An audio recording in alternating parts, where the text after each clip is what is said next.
कि यदि आप भगवान का आश्रय लिए हैं और आप नाम जप करते हैं तो किसी की ताकत नहीं है कि आपके धर्म के विरुद्ध आपके साथ विवाद कर सके। हम भी बच्चा ही थे, बच्चेपन से निकले, सब जगह रुकना बैठना उठना, कहीं भी किसी की भी सामर्थ्य नहीं थी। ये हम देखा है, जंगल में अकेले सांप बीची सब, कहीं किसी।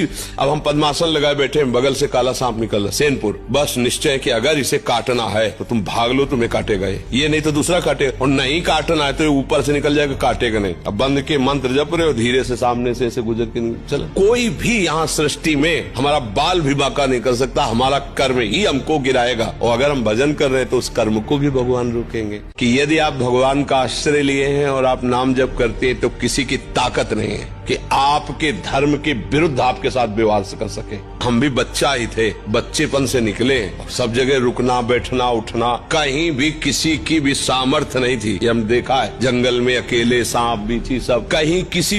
अब हम पद्मासन लगाए बैठे, बगल से काला सांप निकल रहा, सेनपुर, बस निश्चय कि अगर इसे काटना है तो तुम भाग लो, तुम्हें काटेगा ये नहीं तो दूसरा काटेगा, और नहीं काटना है तो ऊपर से निकल जाएगा, काटेगा नहीं। अब बंद के मंत्र जप रहे हो, धीरे से सामने से ऐसे गुजर के चलो। कोई भी यहाँ सृष्टि में हमारा बाल भी बांका नहीं कर सकता, हमारा कर्म ही हमको गिराएगा। और अगर हम भजन कर रहे हैं तो उस कर्म को भी भगवान रोकेंगे।